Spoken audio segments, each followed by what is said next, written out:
Hey guys, and welcome back to the Pro Shop. I'm willing to bet I know why you're here. We're talking garage door openers today, and if you guys have seen the past video, you know that this building is a new acquisition for me. So this didn't have openers, period. I mean, there's wiring for overhead door openers, which we're not doing because overhead's antiquated and old, and let's be honest, it takes up a whole bunch of headroom that I'm not willing to sacrifice. So we've upgraded to wall mount. They're faster, they're quieter, just all around better. It's gonna require me to move some wiring, but that's beside the point. And we're gonna install this thing here today.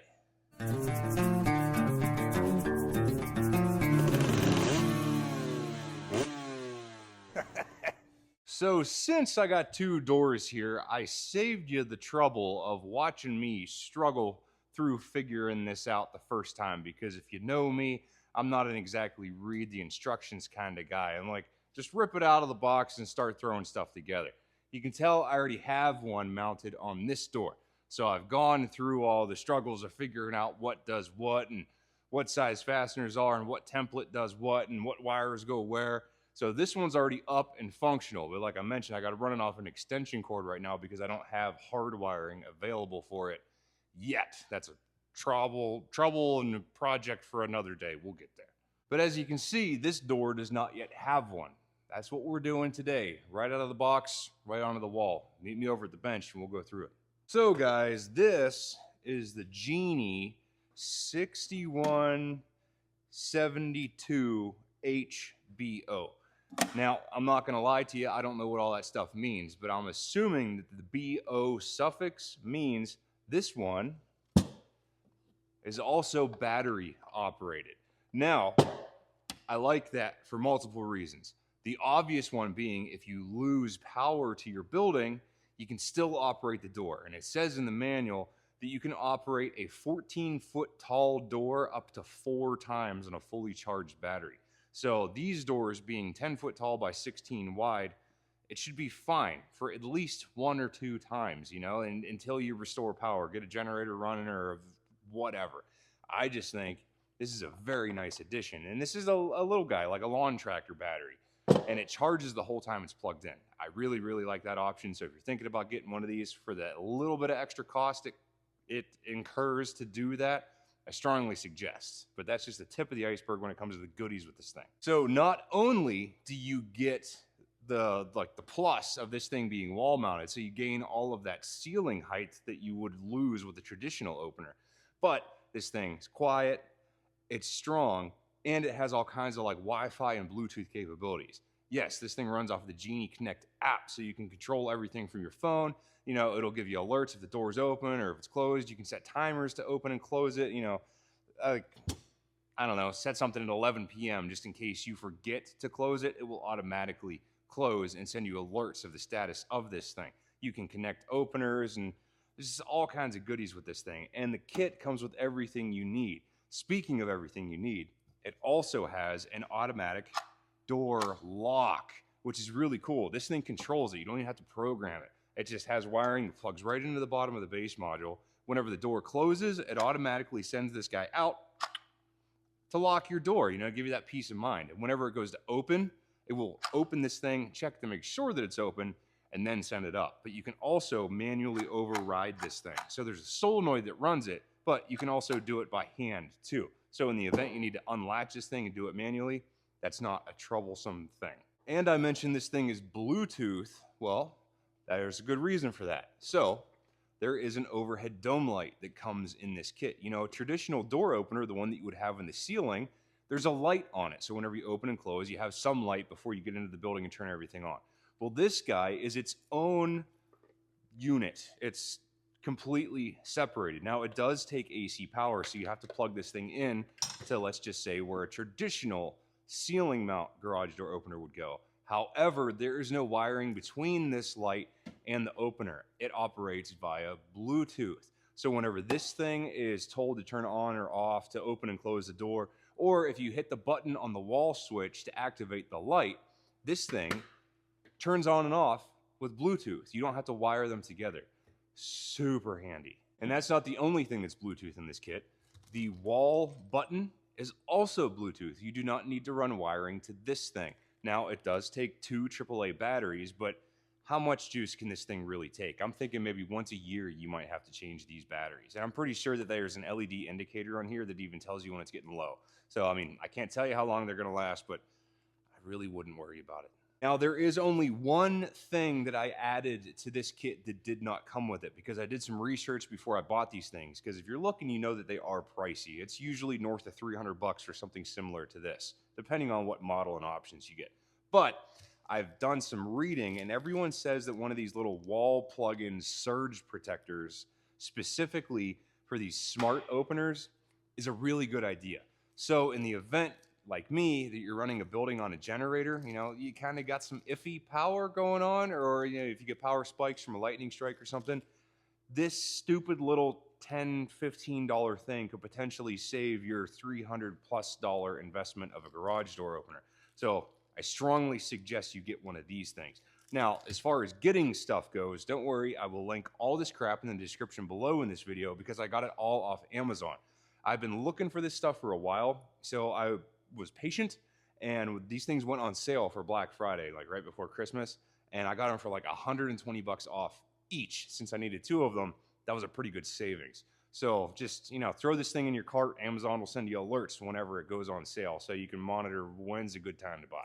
And last but not least, we have a coupler that attaches the torsion spring bar of your door to the drive output of the lift motor. Now, this thing accepts multiple size shafts. Insert your mom joke here. I realized that as I was saying it. So this thing takes multiple different size torsion spring bars, trying not to use the S word, but it will couple directly to the torsion spring bar.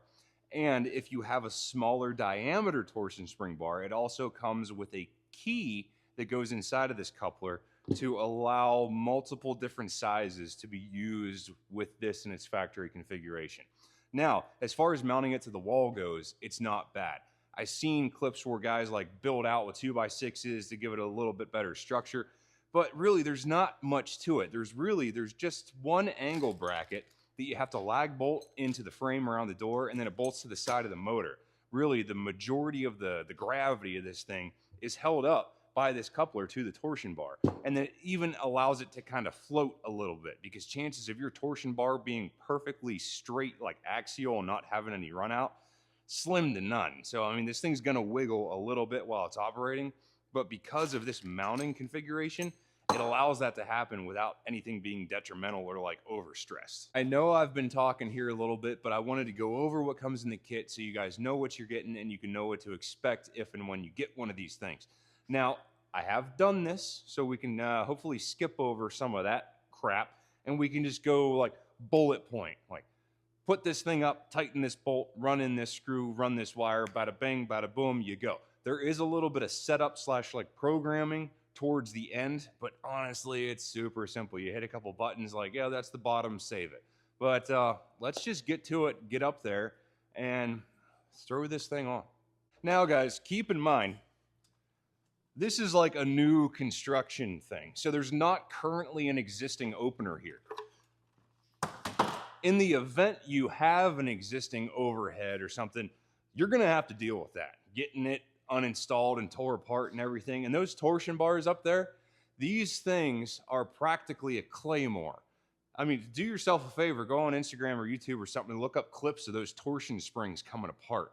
Those things are like an oxygen tank. They are just sitting there begging for an excuse to explode. Do not touch those things unless you know exactly what you are doing. There is a procedure to those, and what we're doing here today does not involve those at all. I'm just giving you a fair warning. Those springs are a sleeping giant. Leave them alone. They're doing their job. Just leave them alone. Let them be. I'm going to do my absolute best to try to do this and not be in the way of you seeing what's going on. Because there's no way I can be up here holding the camera and fighting this thing at the same time. So the way you start this thing is grab this coupler, and the side with the keyway cut out of it is the side that goes onto your torsion bar. you'll know what side fits, I promise you, because the larger side is the side that fits on the output shaft of the motor. Oh, there I go with the S word again. Oh, I'm sorry, I'm perpetually 14 years old. It's hilarious. We do this all day at work. Anyway, you want to make sure that you have some good engagement onto your torsion bar. So you put this thing on here, mount it up to the motor, and then just by tightening this all together, that will allow the motor to hang here. Then we can level everything, get it plumb, get it vertical, do whatever you got to do, and then we can sink that angle bracket into here on the frame with all the supplied hardware. So I feel the best way to start this thing is to go ahead and put this coupler on the motor. Then we can bring the whole thing up here at one time, snug these down to where it's going to hold everything. You don't got to worry about it falling. Now you can see here on the motor that we have an output on either side. So you can mount it on either end of the door. It doesn't matter. In this particular configuration, we're going on the right side of the door. So we're going to need the coupler on the left side of the motor. Now you don't need to necessarily worry about depth of the coupler on the motor, because it will only allow you to go so far. So grab yourself a 13 mil socket and crank down the coupler onto the motor first. Just a little bit on each one. Like, you don't want to go crazy with just one.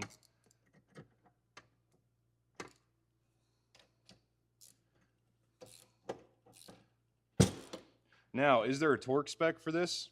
No idea. I'm going until I feel happy with how tight they are.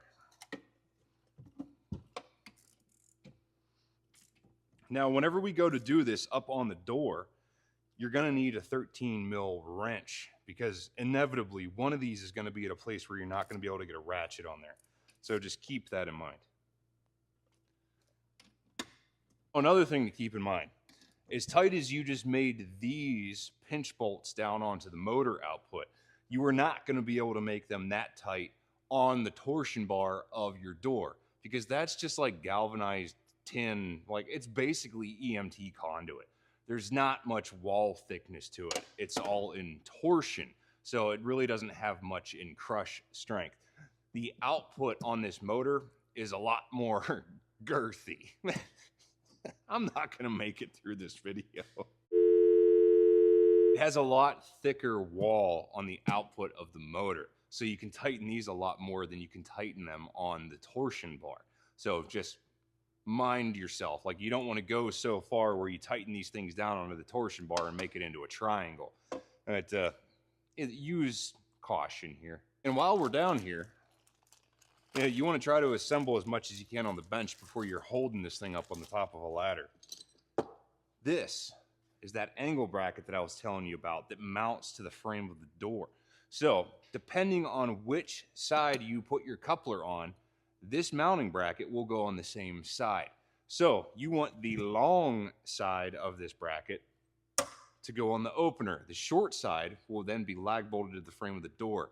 So the side you put your coupler on, remove this one obvious fastener at the base of the motor, reinstall it around this bracket. Now don't tighten it yet, because we got to plumb this thing once it's up there, but install this bracket under this bolt. I went ahead and threw a 1/4 inch washer on this just to catch a little more surface area of this bracket.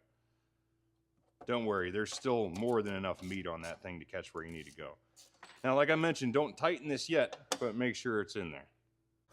Now that we have the most of the pre-assembly done down on the bench, everything except the battery, but like I mentioned, that battery is an option, not all of them come with it. So I suppose we could have done that. Hindsight, probably should have done that. If you have a battery, put it on the bench, not up here. But now we have this thing put together. Slip it on the over end of that thing. There you go. And then kind of get it. Yeah, I don't know.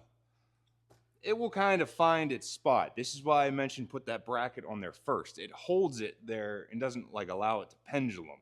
So now is when you got to grab yourself a torpedo level, kind of plumb this thing and true it up before we start tightening stuff down. So here I got me a Klein angle dangle finder. Super handy. This thing's made for conduit, and it's very nice.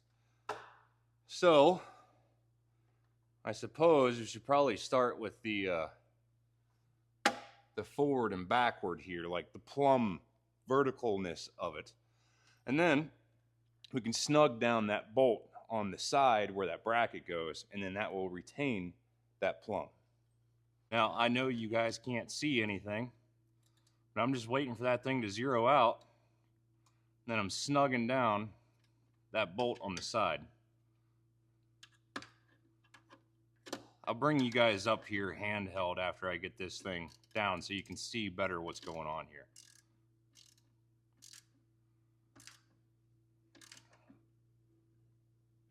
Oh yeah, that'll work. Now, we do vertical to make sure our engagement depth on the torsion bar is sufficient, which is another thing you need to keep in mind.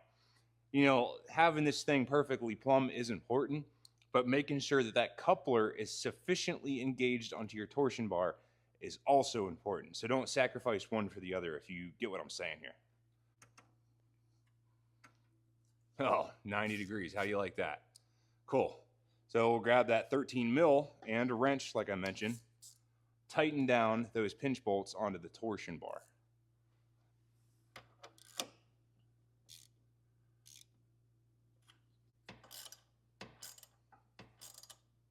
Now, it's weird. Whenever you're tightening down those pinch bolts onto the torsion bar, you can feel them get tight, and then there's a point where they actually start to feel like they're loosening up again. That means you're crushing the pipe underneath. So as soon as you feel that, you've already created a flat spot. So, you know, just don't go crazy with them. I promise you, there's more than enough like surface tension there to engage this thing properly. All right, let me grab you and show you what's up here. So this is what we're looking at. That angle bracket there just goes right against your door frame. I'm sure you're gonna have something sticking out here, but in the event you're in like a finished wall where this is flush with drywall, make sure that there's something behind here substantial. You can't just anchor this into drywall. You need to put a 2-inch lag bolt into here. So it's gotta be something that'll accept it. And then there we got the coupler. So since we had pre-installed this onto the motor down on the bench, all we have to do is make sure that this thing is vertical, snug down these onto the torsion bar, make sure that the bar is engaged into the coupler properly, like actually past the bolt. And this thing, even if the bar is longer, it can go through because this tube is hollow. Now there is like a roll pin halfway through this thing, somewhere in the center here. So you can go in probably like 4 inches or so into the motor before it stops you, but you're good either way. I promise you, it will work. Now that we've tightened up this bracket here, retaining the vertical of the motor, we'll go ahead and sink a lag in here, and that's really it for installation. Now again, I threw a 3/8 washer onto this lag bolt because I'll feel better with more surface area. And this is an 11 millimeter. Send this thing in here with an impact gun. His bags are packed happy. He's at the airport. Just send him home. Send him home.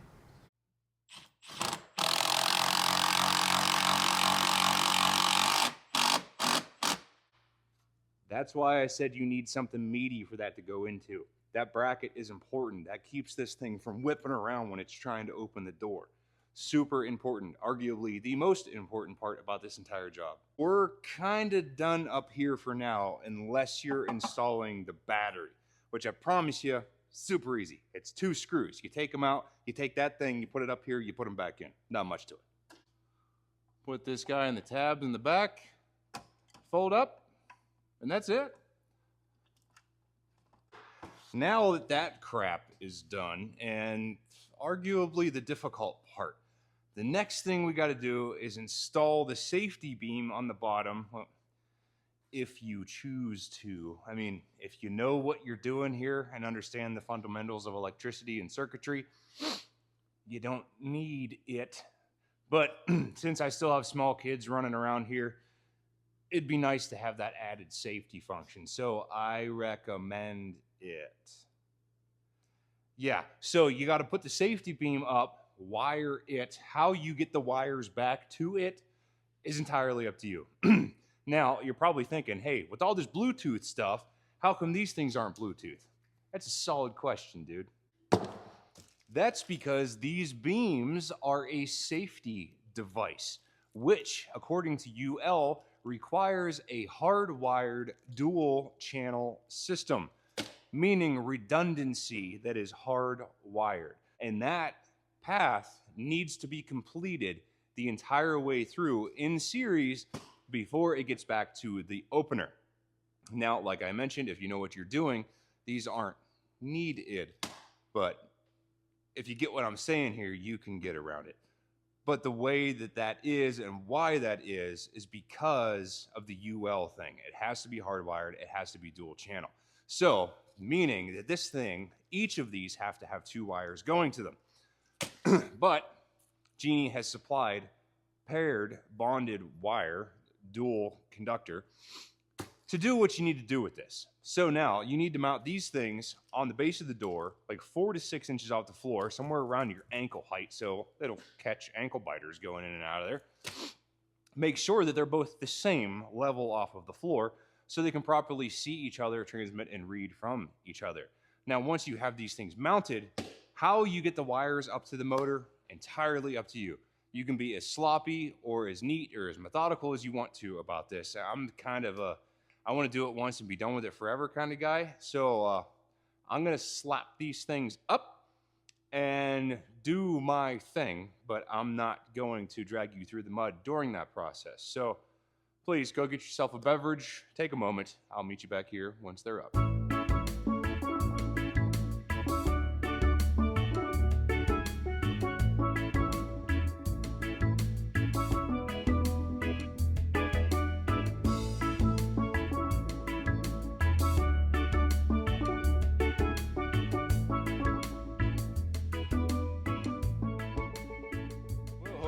Find yourselves refreshed. I even enjoyed myself a libation during that little intermission. So what we did here is I simply put up the safety beam sensors on the bottom of the door frame and ran wire where I felt to be acceptable. So up in the top there, where that rough cut lumber meets the steel ceiling, there is a J molding. I just jammed it in there, you know, to kind of tuck it up, keep it out of the way. But you notice, I know time lapse is hard, I didn't terminate anything over there, and that's on purpose because I talked about this dual channel safety thing. They have to be wired together whenever they go into the motor. And because the door lock, see, this is where it comes in. It's handy. I already did this once, so I know where I screwed up. The door lock wiring, I want to run along down the right side of the door frame along with the safety beam wiring. That's why I didn't go up that far. So the next step in this process is to install the door lock on the right-hand side. So there is a sticker that comes in the instruction book. It's a template. You slap it on there, and then it'll tell you what to drill. I think you need a 9/32 drill bit and a 7/16. That allows you for the included carriage bolt hardware and the bolt of the lock to go through the track.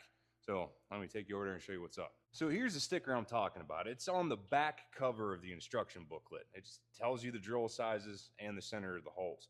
So it does not really matter where you install this lock on the track. However, it would behoove you to install the 7/16, the big hole where the lock pin is going to go through the bolt of the lock. You want it to be right above one of the wheels. That way, this would move minimally in the event someone's trying to get in here. You know what I mean? If you put the lock up here, it would still work, but the door would travel 14 inches before the next wheel hit it and stop.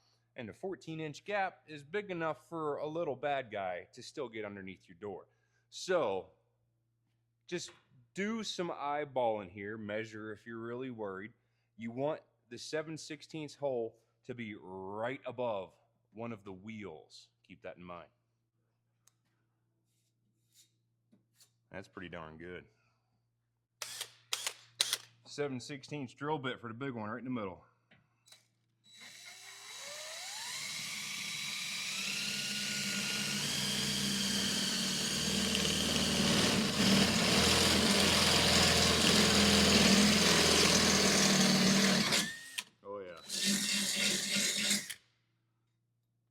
That's perfect. That's just about a 1/4 inch over top of that wheel, right where we want it. Now, 9/16 drill bit for the fastening hardware for the lock. These ones are critical. Make sure you center these things because the placement for the mounting bracket determines where the bolt goes through that hole we just drilled. Be careful with this one. Even center punch it if you're worried.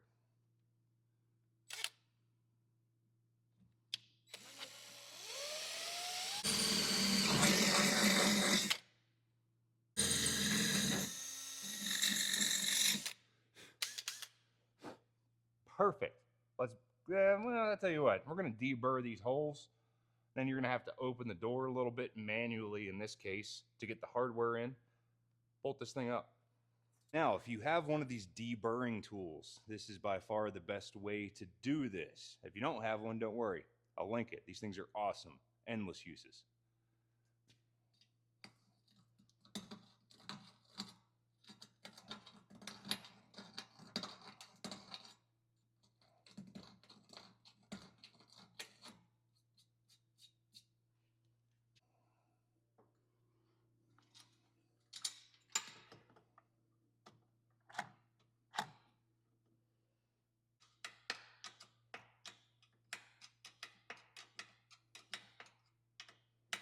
All right, so when it comes to wiring this thing, the harness that it comes with, there is a plug on one end and flying leads on the other.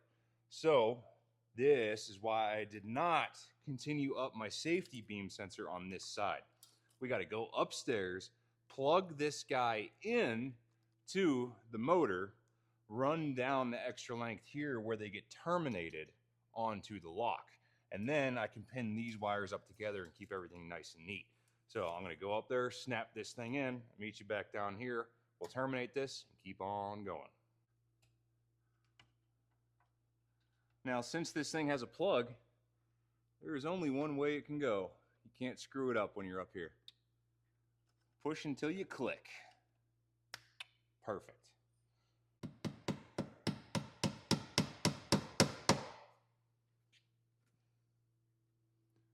Brilliant.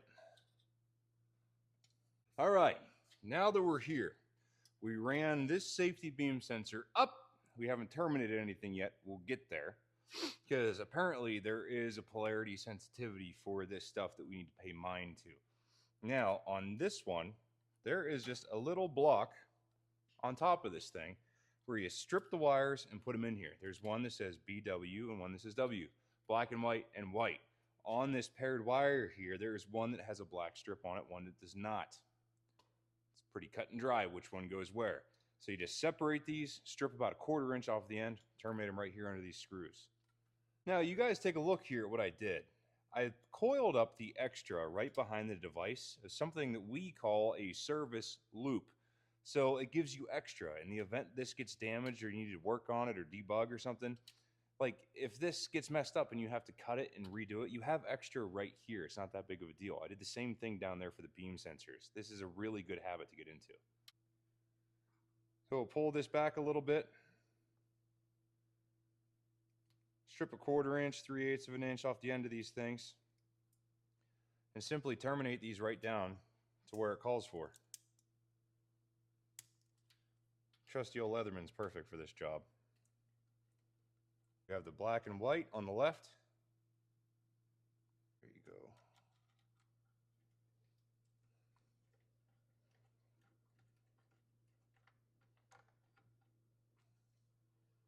And the white on the right.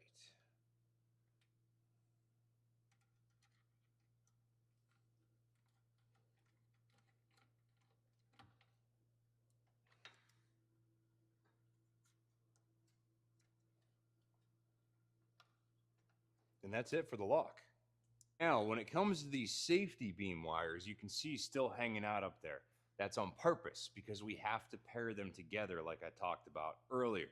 Now, like I mentioned, there is black and white and white. It's the exact same thing with the safety beam. So we need to strip those back up there, tie the black and whites together, just twist them, put the whites together, twist them, and then there is a set of terminals up there labeled STB, safety beam. And terminal 1, the black and whites go in paired together. In terminal 2, the whites go in paired together. So we go up there, strip them back, twist them together exactly like we did here on the lock, push them up under the tab. That's it for the safety beams. When it comes to stripping these wires, I suggest taking about an inch or so, because I learned this by doing the other one, that the depth of these terminals, like before where they bite, it's in there pretty good. So you want to make sure you have a sufficient length sticking out of the end of these wires. Brown terminal STB number 1, black and white. Orange terminal STB number 2, white. Push the tab, insert the wire, that's that. Now, if you do have the battery kit like we have here, you can reinstall this cover on the front because we're done in here. Now for installing the overhead dome light, this is clearly an option. If you don't want to, you don't need to. It doesn't do anything. It doesn't, well, I mean, it does something. It's a light. It's really cool. It's activated wirelessly from the opener. So, I mean, it's cool. You open the door before you got the shop lights turned on, you have some light. Now, this is entirely up to you where and how you put it on the wall, you put it in your bathroom, whatever. It just has to be within like 50 feet of this thing in order for it to work. But luckily, since this place was pre-wired for on the ceiling garage door openers, I already have an outlet right there, right above the door where an opener would traditionally go. So I'm going to mount this thing right there since I have a 120 outlet available for this thing. But you do you. Now, this thing comes with some screws and some drywall anchors and whatever. Obviously, I need to be a little more aggressive with my approach since I have a steel ceiling. So I'm going to use some like 2-inch long self-tapping screws to get up through this. And yeah, let me sink this thing up there. And then, yeah, this thing, like once you power it up, it pairs. There's really not much involved with it. So let me throw this thing up there real quick.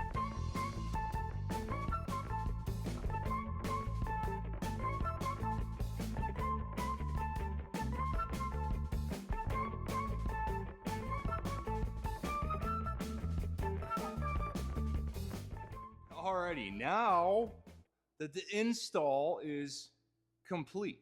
Now, there is some other stuff in the kit that I did not use because from what I've gathered, you don't need it.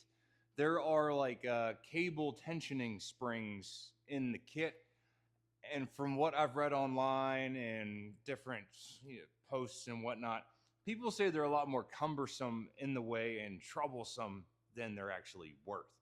So since I set up that one and it works just fine without them, we're not going to. Now, they come in the kit. You do you. Use them if you want to. I'm not. But we are now at the point where we need to set our up and down limit, which is awesome in the middle of winter time. So I get to open this 16-foot door, and it is 22 degrees outside. So we're going to effectively lose all of the heat in the shop to set the upper and lower limit on this thing. So let me run an extension cord over there because of my lack of power problems, and we'll get this thing running. It's really super simple. You just hold, like, you got to open it manually to halfway. So you yank the rip cord, open this thing halfway, push the down button and hold it. That'll enter program mode. And then you can use the up and down buttons up on the motor, go down until it stops, set it. Now you hold the up button until you enter program mode. Go up until you like it, set it. That's really all there is to it, man. Now let's run some power to this thing, make sure all of our locks are unlocked. Nothing's gonna get in the way here. And I have the remote in my pocket. Like, this is the wall remote, handy because it's Bluetooth. So we'll plug this thing in, get some juice up here, open her up. Now that we're powered, got to open this thing. Once you're opened, re-engage the motor because now we're driving it from the motor unit. Head back up here hit the down button and hold it. The green light turns blue, starts blinking, means you're in program. Press the down button and hold it. Right now it's learning.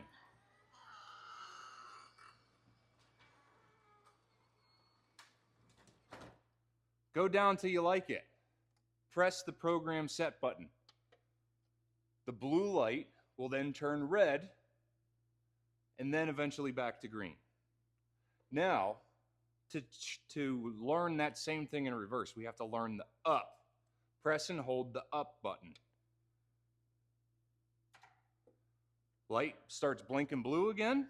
Press the up button. Run it up until you like it. Do the exact same thing.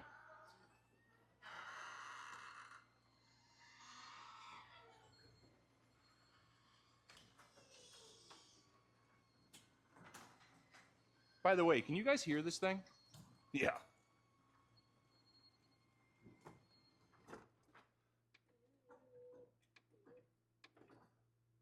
Oh, that's perfect. Set it. Now, it's green. We'll hit the wall button. Do you guys hear that little jitter that it does at the top? This thing has a VFD in it, and it self-tunes on every cycle, so it knows how to operate properly.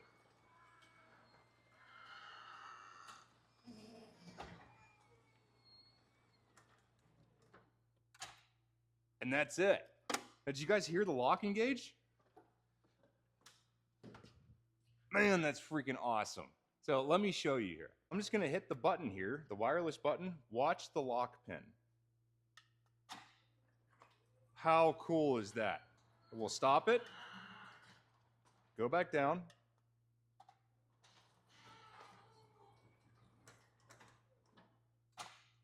That is awesome. In the event you have an issue, you can still manually override. It's perfect. And check out our wireless dome light. How cool is that, man? It comes on anytime the door is cycled, or you can control it here from the remote. That's absolutely awesome. Let's do it one more time. I'll get up on the ladder with the mic really close to it so you guys can just appreciate how well this thing runs. All right, guys, the mic is right next to the motor. Let's do a full cycle.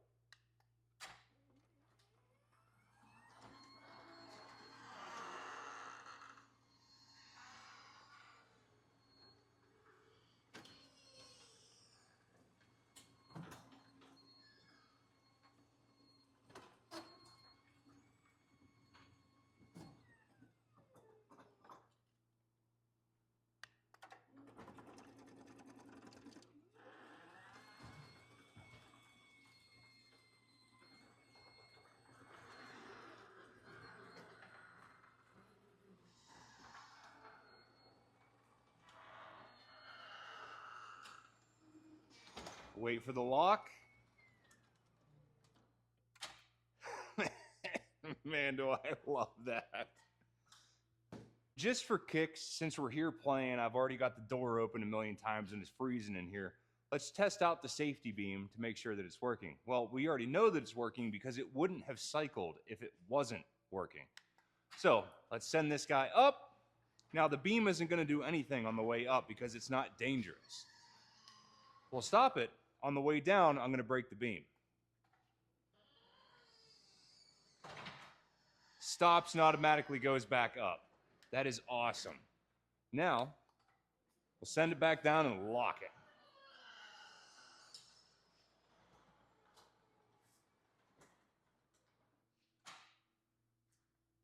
Man, that's one sign about getting old, is how jazzed up you can be about a garage door opener. Man, this thing's sweet. Well, guys, that about wraps things up for the install, setup, programming, and everything of the Genie wall mount 6172 HBO garage door opener. Now, like I mentioned, there is a bunch of like Wi-Fi connectivity and everything, but You download the app, follow the prompts, it walks you right through it. I'm not going to bother with that. You guys are smart, you can figure it out. This is the hard part. Physically putting everything up together, doing the wiring, lining everything up, doing the mechanic part of it, actually making it work. But that being said, this is super simple. I don't know if you guys have ever installed a ceiling garage door opener. Arguably way more involved than this. I mean, you still have to do the safety beam sensors. You still have to do a wall remote. I mean, the light is part of the unit, but then you have the track and the chain and getting the tension right and the stops. And this is so much better. Not to mention, it's beefier, it's quieter, it's faster. Like, these things come with a like limited lifetime parts warranty or what, I don't know. I think these things are going to be trouble free for a long time. So hopefully you guys got something out of this. And like I mentioned, I will link all of this stuff down in the description. This particular kit that I used here, like this Genie lift kit, that surge protector that I strongly recommend, and then the tools that you're going to need, like those weird drill bits, a 932 and a 7/16 that don't come in a typical drill index, and that deburring tool, and maybe even 11 mil wrench, because that's kind of off the wall too. But guys, I absolutely love this thing. Well, both of them. And I hope you got something out of this. Keep your doors running. We'll see you next time.